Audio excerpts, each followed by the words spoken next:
Yeah, good afternoon, good evening, ladies and gentlemen. You are welcome to another episode of the Diaspora Global Panel. With me today, I have Anthony Eze from the United States and Jude Unwa Okolo from Dublin, Ireland. Yeah, welcome back, Tony. Yeah, okay. Yes. We did a program yesterday, and unfortunately, you were not around because you were very busy.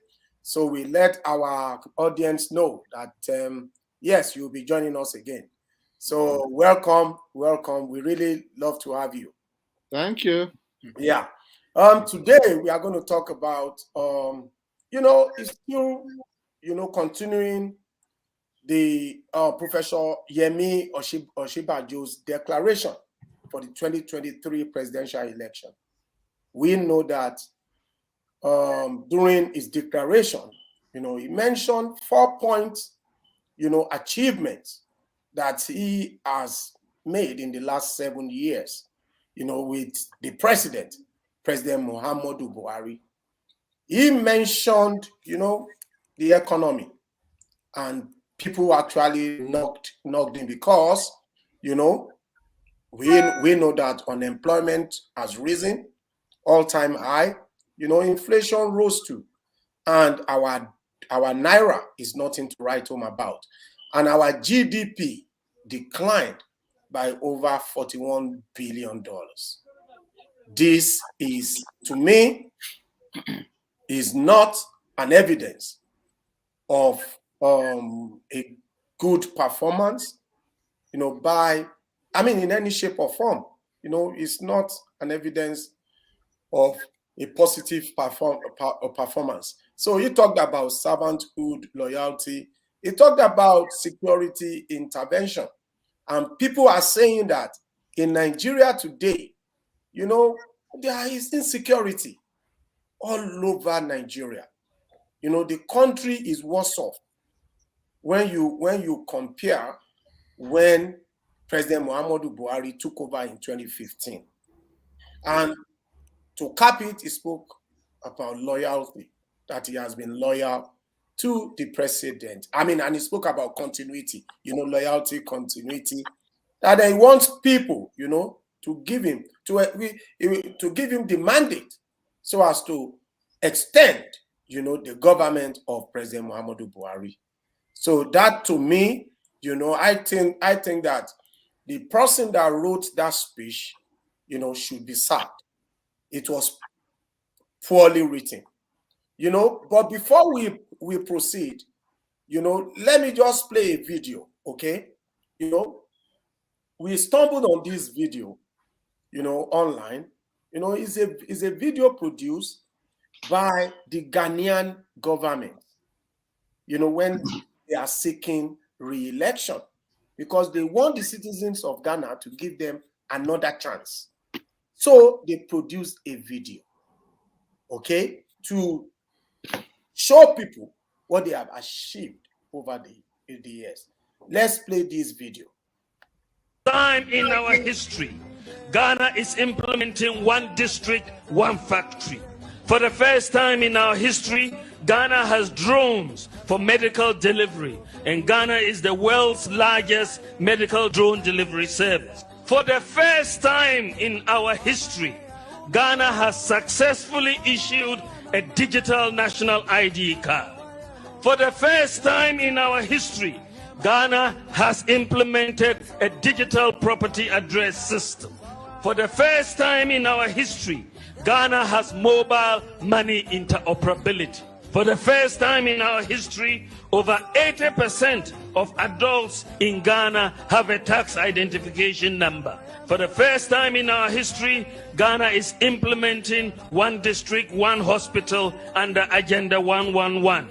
For the first time in our history, we have digitized passport acquisition. For the first time in our history, we have digitized the process of obtaining a driver's license.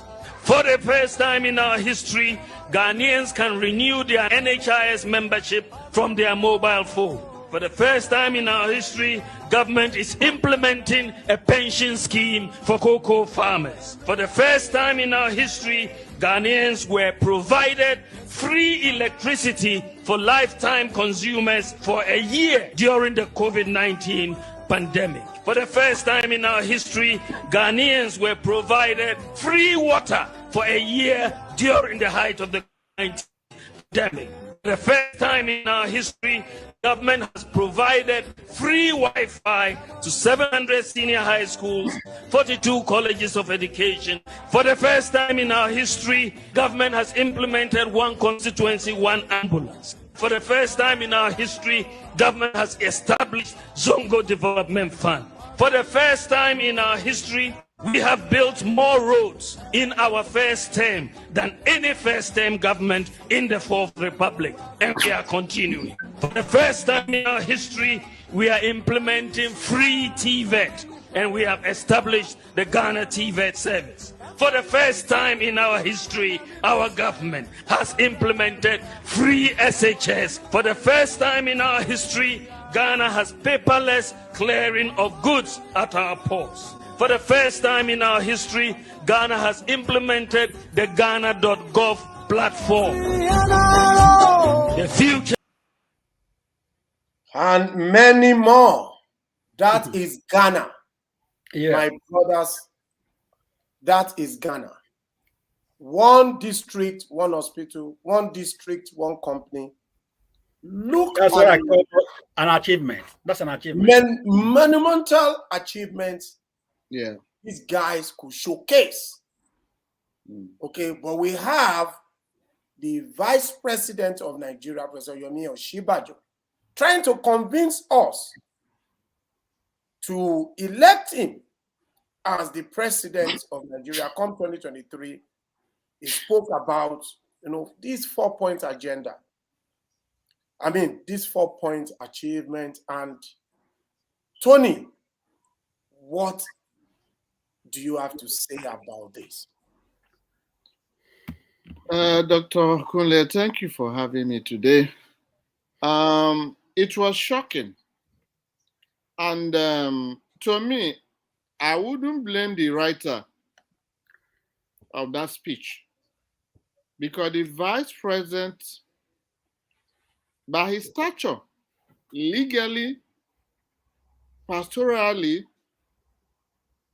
reading that kind of speech, he really shoot at his own feet. Because what are you continuing to do? You want to continue insecurity? You want to continue joblessness? You want to continue the things that are not to be found?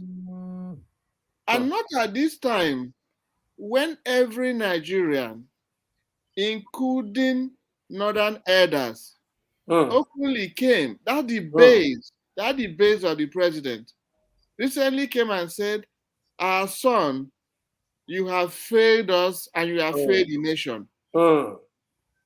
So he lost it out by presenting that kind of address. Because even if this speech were written for him, he should have edited it, he would have vetted it. Because by putting out that speech, he really told Nigerians he should not even be one of those contesting, not to talk of being nominated. We expected more from him as a learned person, as a man of God. He was reading as if he's under gunpoint to say what he was saying, because in reality, he's fully aware that that was full of lies. There was nothing to look up to this government. And giving him the opportunity is providing third term for President Buhari, because he will continue with his program, which have not taken Nigerians anywhere. He have taken us to suffering, insecurity, driven away a lot of our intellectuals outside the country. And now he wants to continue. Many friends I spoke to, they were highly disappointed. Personally, I was putting him forward to be better than Ahmed Tinubu. But after listening to him, listen, I withdrew my support. Wow. Because I expected this man who has seen it all, who have experienced it all, to be more diplomatic and technical in his speech. But to read that kind of speech when you know the realities on the ground, I mean, it was highly disappointing. But every disappointment is a blessing. I think he charted a better road for Ahmed Tinubu. That those who were considering him as an alternative must have relaxed and said, this is not the kind of person we want to rule us. So, be that as he may, it's his choice as a Nigerian to put forward his opinion. We believe and we should regard his speech as a personal opinion that has no weight and is not binding on any person. Thank you, Tony. What you just said now really got me wakened. I am just in shock by what you said. Because for you to say that, you now see Tinubu better than him is big. Because thank you for that honesty. On Diaspora Panel, we are not supporting any candidate. What we are just doing is to throw the information out there for Nigerians to see, because we can't afford to make another mistake. See the mistake we made in 2015. See where it got us. Unemployment all-time high. Inflation all-time high. Insecurity all over the place. People, joblessness. People cannot afford to eat 3 square meal. You see people, when you hear what people are doing, you see, let me be honest with you, my brother. Last week alone, over 20 people got in touch with me asking for one form of assistance or the other. The country, I cannot even explain it, but I think Nigerians, this is your turning point. Forget about ethnicity, forget about party, just coalesce, and form a pressure group that will vote in somebody.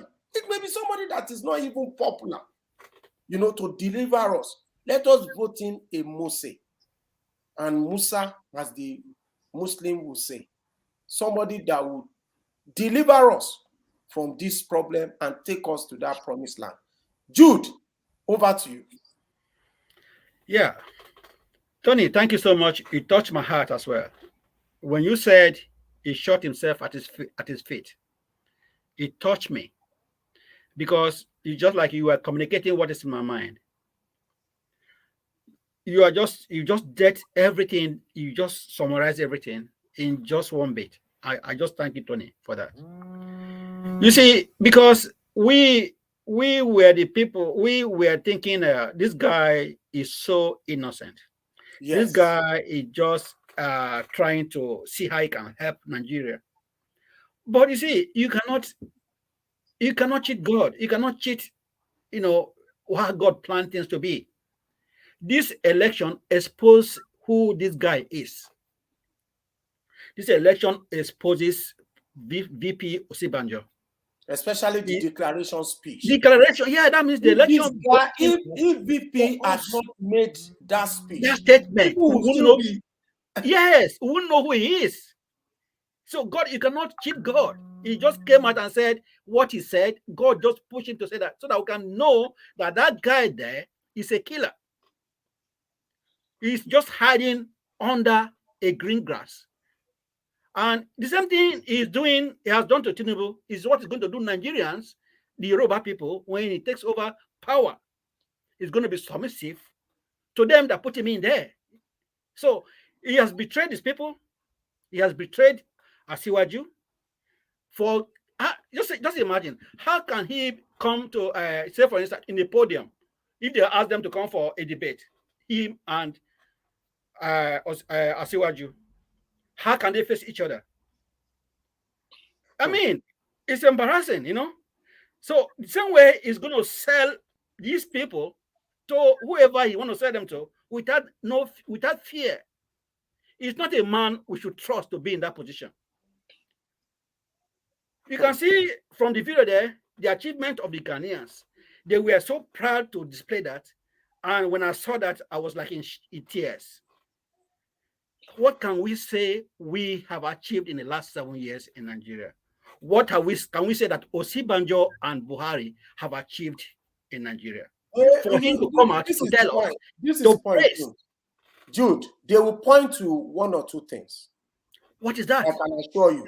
They have also achieved a couple of things. No, I see nothing, my brother. I see nothing. They have achieved, for me, I can point to 1, 2, 3, 4, 5, 6, whatever that they have achieved. However, let me say this.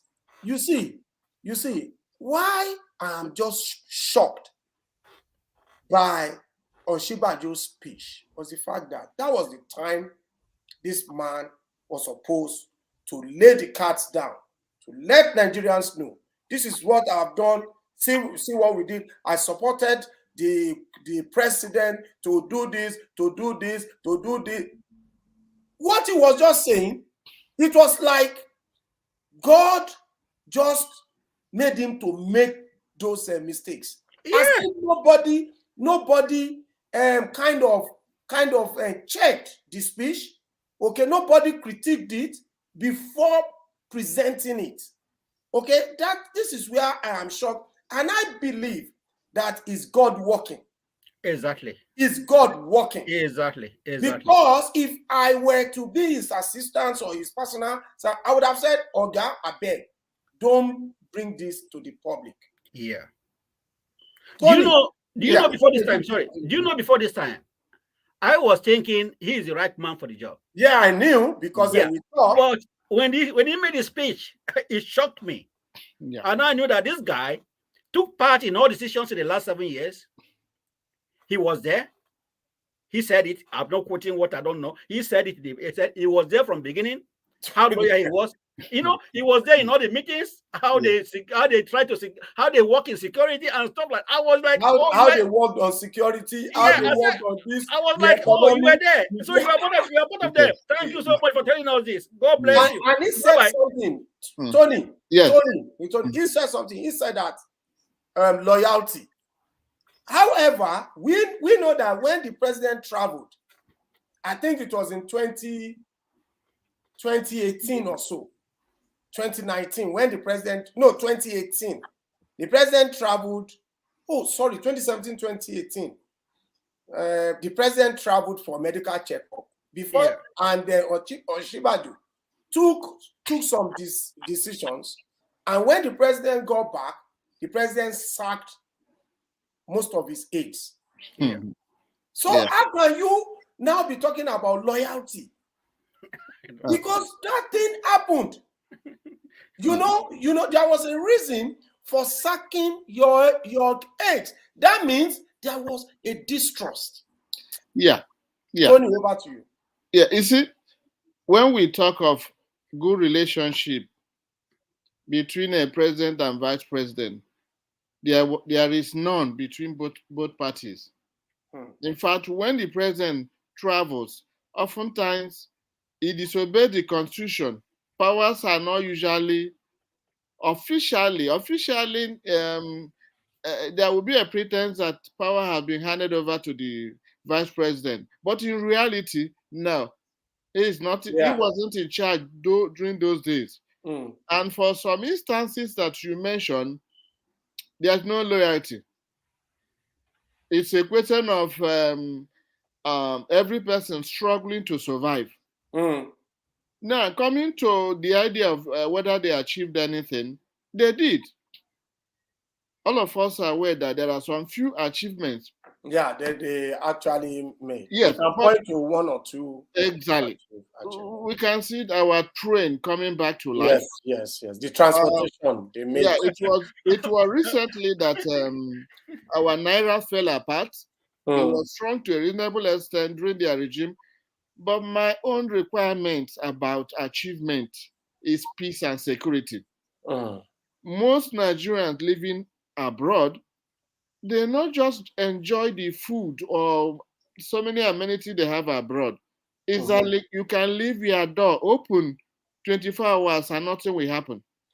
Most people living abroad, they don't have fence or high gate like we have in Nigeria.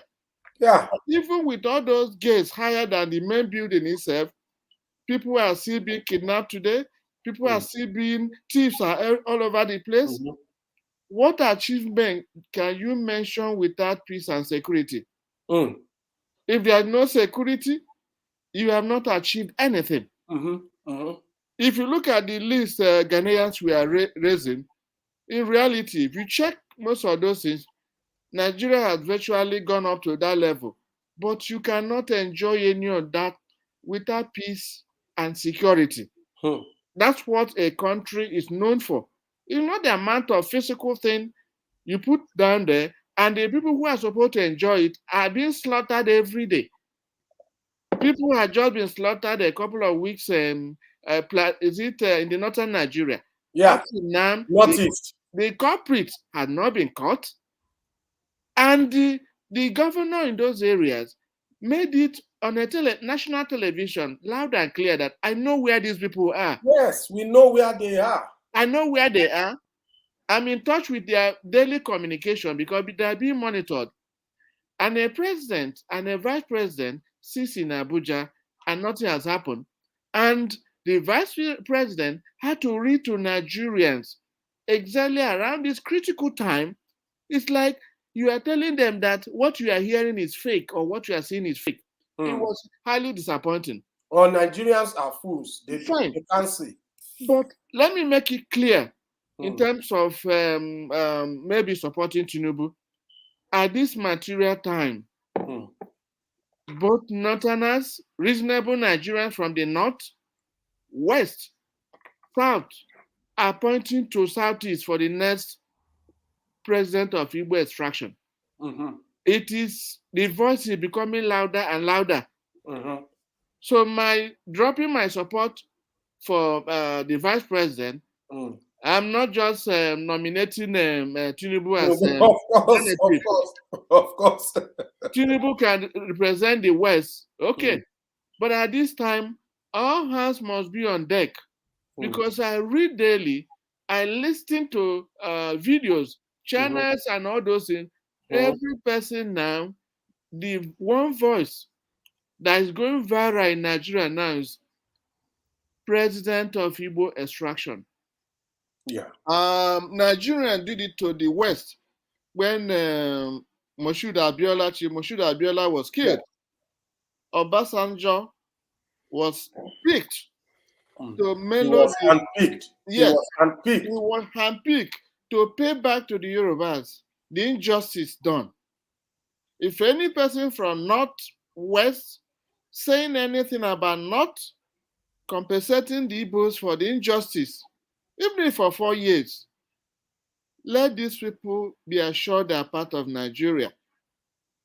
Let us, just like Jude will suggest, we are not looking for the old kababs in Igbo land because they are based on the same feather with those, with Tinubu and the rest. Let's see somebody that represents the interests of the common people in Nigeria. Let's give them a chance. Give the Igbos a chance. This is the only way peace can reign. Thank you. You know, yesterday we had Prince Rasaki, a member of, Tinubu's support group, and then he said it. He said that in a just society, in an equitable society, that, what we should be talking about is a president of Igbo extraction. He said it clearly. That's very kind of him. Yes. However, he said that, but because of what we are seeing, the situation we find ourselves, we know the the permutations that is happening now. Because before you know it, and I can say it almost authoritatively that Atiku will emerge from the PDP. Almost authoritatively. And when that happens, if we don't have a formidable candidate in the other party, Atiku will have a clean sweep. You know, that is because when I spoke to friends and whatever who are actually pro Tinubu and whatever, that is what they are pointing to. That first of all, forget about the APC. What is the PDP doing? Let's focus on what the PDP is doing. Because, yeah. Can I just quickly come in? Okay. I read an article. I don't know whether it's fake. Yeah. But I read an article where Atiku was concurring that he is coming out because of what is coming out from a marriage between the southwest and the northwest. Yeah. That if they will zone the presidency, temporal zoning to the southeast, not south, because this is the confusion they normally put across. I know. They will leave the core Igbo land and go and pick somebody like they did with Jonathan. And those who don't know the geography, we tell you, is Jonathan not an Igbo man? The article I read, article was quoted that if you zone the presidency temporarily to the southeast, that he will withdraw. Yeah, that was why I said, okay, let's see what the PDP, is going to do. Okay. You see what Atiku said. I read it as well, and I read the commentaries. I watched the commentary on that. It's just a gimmick. Just a gimmick. You see, that is why I always say that the Northerners are heads and shoulders above us when it comes to political manipulation. You are correct. You see, that is what this man is doing. They are not zoning anything. They are not zoning anything. He's just putting it out there. Jude, what do you think? Yeah, you are. Yeah, Dr. Kunle, you are 100% correct for that. We think we are smart, but they are smarter than us. They have the mathematics of ruling Nigeria, and they know the way they can come in. And when they come in, they do it very intelligently that we cannot know how they did it. And already they are there, and we start complaining. That's the game we cannot do in the South. So that's what you just said there. He just played some political game there. Yeah. And he knows that may not happen. He just said it to just exonerate himself. Yeah, that's it. He's smart. He's a smart guy. He's a smart guy. Exonerate himself to say, you see me, I said it too. I said that they can zone it and make it whatever, but is the zoning going to happen? Yeah. The thing in one of our episodes, we have discussed about this. We made a projection. Yeah. And the projection we made them was that if APC put out Tinubu at the one that are going to run for them in the presidential election, we said that there's no way Tinubu can pick a Southerner as a running mate, because that means it will become South-South. And once that is done, the election is won by Tinubu. Whether Atiku goes in there is immaterial, because what Atiku gonna do as usual is that he's gonna pick up an Igbo man to be a running mate. Running mate, yeah. And that will not have enough weight for people to vote for him. By the time Buhari galvanized the support he has up north to back Tinubu, and there's no way, when the chips are down, the Southwest, they will tell you this is our own. Whatever happens, let it go first. And then, like I heard the commentary of the man that you are guest, When this scenario comes up, the West will almost 100%, let's say about 85% will wait for Tinubu. Of course. With that, what are you expecting? Other than that, Tinubu will win. So we know the game. These people from the time of Zeke and others, they've discovered that the South are not united. Yeah. And fortunately for them, they met a willing partner in the Southwest. Now, whenever, and that's why if you look from history, the Southwest has always been cooperating with the Northwest. All the rotation have been going that way. And once they play that draft, the game is over. The game is over. So let's just probably pray that surprise will come up. But in absence of any surprise coming up, between APC and PDP, the result is already known.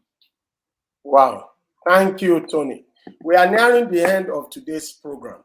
Right. But before we go, let's just talk about, because I still believe this has to do with the performance of President Muhammadu Buhari and Osinbajo's government. It has to do with it. We read in the papers that, that the federal government has pardoned, two governors who were convicted and imprisoned for stealing. Former governor of Plateau State, Senator Joshua Dariye, and former governor of Taraba State, Jolly Inyame. They were both, Senator Joshua Dariye, former governor of Plateau, was convicted of stealing 1.16 billion naira. Former governor of Taraba State, Governor Jolly Inyame, was convicted of stealing 1.6 billion naira. And the federal government included them in the list of 159 convicts that were pardoned by President Muhammadu Buhari. This, to me, this decision lacks sensitivity. This decision, to me, I think, was ill-advised, should not have been made, is disgraceful. But before I unleash my thought and my opinion, let me go to Tony. Tony, what is your take on this? Do you buy this? This is what we are all along saying. When people want to preach, let them preach by their action, not by what they say. What has happened is highly unexpected. It is wrong at this time. It shows ineptitude. It shows that this government are not supposed to be in Aso Rock. This is what we talk about now. Some people who own Nigeria, when they commit a crime, it's not a serious crime. There are many Nigerians languishing in our jails now for stealing less than 500,000, for stealing less than 100,000. The common man, they are there rotting away because they don't have the connection. Now you are forgiving these people the money they have stolen. You have no evidence to show Nigerians that have paid it back. So are you discouraging others from stealing?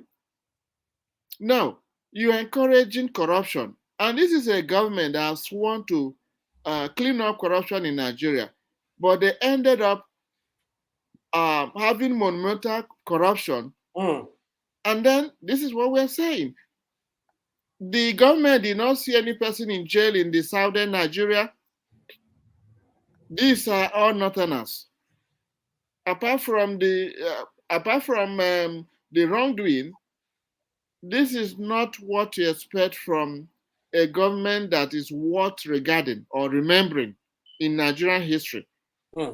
I don't see the reason And right here, it's not that they even have genuine or cogent reason for releasing these people. The only reason is that they are connected to powers that be. This is not what a government is supposed to do at this material time. Well, it's good that they're exposing themselves for who they are, so that if people do not believe in that this government is corrupt, this is the time to believe. Therefore, any person who is part of this government, my own mind, he will not even allow to go to the Senate or House of Reps, not to talk of becoming a president again. Take, for example, the vice president who is telling us he wants to continue. He was part of this committee. He was part of the government that really committed this corruption, because I call this one corruption. These people must have paid their way out. Nobody just went to them and said, okay, you are old or you are sick, you should go. No, there are a lot of water that went under the ground that are not known to Nigerians. This is a government of corruption. And then Nigerians should react, because the problem we have in Nigeria is that when you are not concerned, nobody talks, nobody reacts until it becomes their own family member. That's the only time they will realize that this is a serious problem. Nigerians should open up. They should comment. Let the government, at least, if they cannot do any other thing, let them be put in the proper perspective that Nigerians know what they are doing, and history will remember them. Yeah, thank you, Tony. Jude, over to you. These two, these two guys that were. Yeah, we are trying to compare the Ghanaian government and what our government have achieved for the last 7 years. This is part of the achievement. What we're saying, this is the achievement of Nigerian government. So that's why I say both the time that I have not seen anything they have done. They call this one achievement. If Buhari and Obasanjo call this an achievement, is this an achievement? I don't know how this is an achievement. For instance, they brought the train. They made the train work. It's our money that they used to buy the train. And they forget that before the train goes online, they have to provide security on the line for the train to go. Is that an achievement? They did it halfway and they left the other side not done. Is that an achievement? They're not using their money to do anything. They are using government money, tax people's money. They are doing it for we provide them the job they signed in to do. They have not finished the job. And can we call that an achievement? So that's why I continue to say that I see nothing they have done. So if you use people's money, the country's money, taxpayers' money, and do what you are supposed to do, you call it an achievement. We can clap out for you, like I clap hand for the Ghanaian government. They have done it. What is an achievement here? You do something halfway, you have the money to complete it, you didn't complete it. So is that an achievement? So this achievement on the Nigerian side. So that's why we are here, to find out what they have done for the last 7 years. And I want the callers who are listening to us to call, to contribute. Because this Nigeria belongs to all of us. We are here deliberating on this. We want others to contribute. Give us a call. Tell us what they have achieved. We want to hear from you. You living in Nigeria, what has the Nigerian government achieved for the last 7 years? We are going to the next election, another 8 years up. But let us scrutinize the last one we have. Please call on this platform to tell us what you think they have achieved. And we are here to listen. And that's give us the honors to see who is going to come in next time for the next election. We are trying to go into this. But before we go into the next election, let's see what they have achieved. Please call in here, because I don't see any achievement here. By releasing people who have stolen our money, they stole money and they stay for maybe few months or few years in the prison, and you took them out. Did they pay back the money they've stolen? Did they pay the 1.something billion these people stole? Yeah. Did they pay it back to the federal government? So it is a government of corruption, like Mr. Tony said.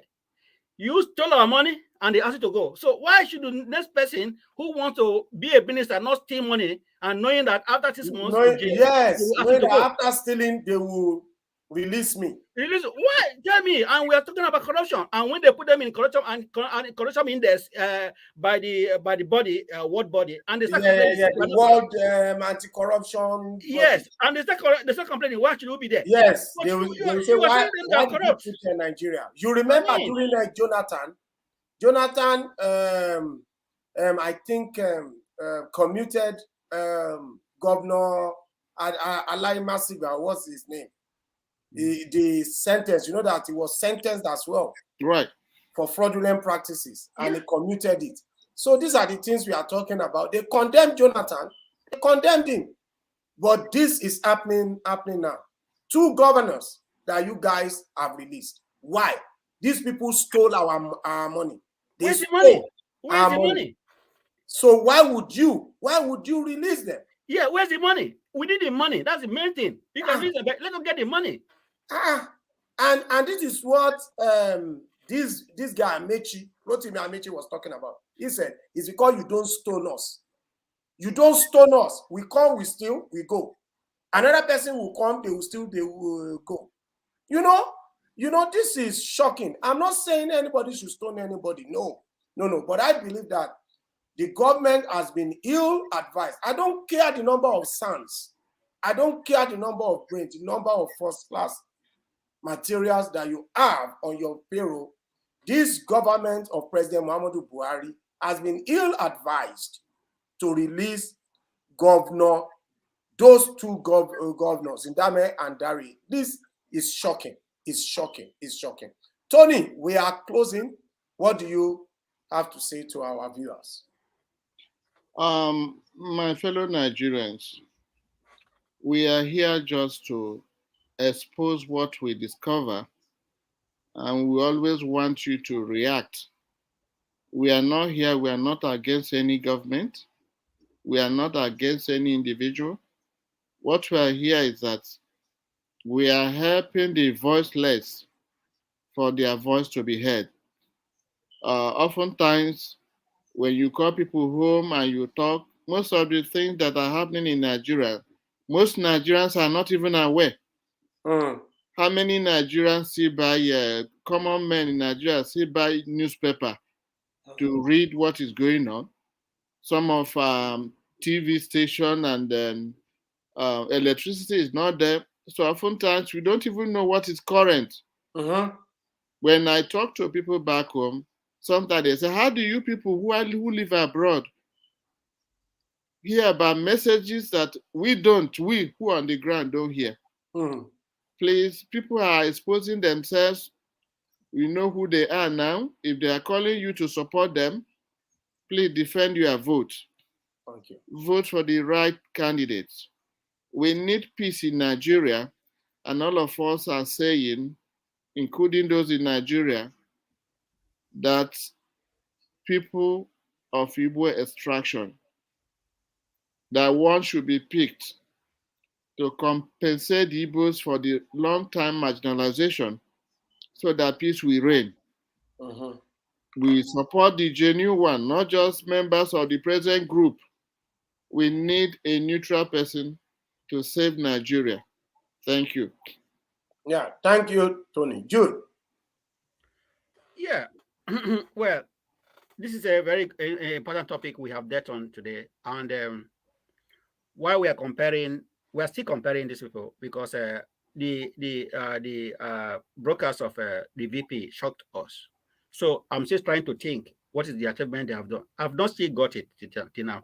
I'm still thinking. I will continue to think. Maybe one day before the year ends, I will let you know if I've got one. Are we going to have the next 8 years of this kind of people who are going to be thinking and scratching our brain to see what they have achieved for the last after 7 years? This is what we have to ask ourselves. I don't. If they have done something that it would have been on my brain here, I'm still thinking. I'm just trying to figure out what they have done. So next dispensation is coming again. Am I going to be in this situation again? Nigerians, be wise. Be wise. Kick them out. Kick them out. Whoever they don't owe you anything. You have your vote. You have your power of vote to vote out somebody that is stealing our money. Do that. Kick them out. Kick them out. Forget about all this noise they're making campaigning. Kick them out. People have died and they're still campaigning. They don't care. Kick them out. Let them know we don't need them. Thank you. I'm tired of all this. That's all I have to say. I'm just tired. Thank you, Jude. Thank you, Jude. I understand the frustration, and then sometimes it's like I think about it and I get a mental block. It's like what is happening, difficult to process, and we just continue to pray for that country. That and some of us, we still continue to go home to contribute our quota to make sure that people get it in Nigeria. We have come to the end of today's program. We want to say a big thank you to Anthony Eze and Jude Nwaokolo for joining us today and for doing justice to this important, sensitive topic, especially at this time in the history of Nigeria. Thank you for coming, guys. And I want to say to our viewers, please give us a like and subscribe to our channel, the Diaspora Global Panel. Please subscribe to our channel and give us a like. For me, I have said it before and I will continue to say it. The most equitable and justifiable thing to do is to have a president of Igbo extraction, Southeast. The prayer is that we will get it right this time. We will get it right this time. While clamoring for a candidate or a president of Igbo extraction, we are opening our eyes to see what is going on in the PDP, because oftentimes we lose sight of the opposition party. We will be concentrating on the ruling party. Let us be watchful of what they are doing, and I want Nigerians to come out with common voice. A president of Igbo extraction, and if per adventure this is impossible, let us elect a president that will deliver us from this carnage, from these problems, from this chaos. Thank you. We'll see you again next time.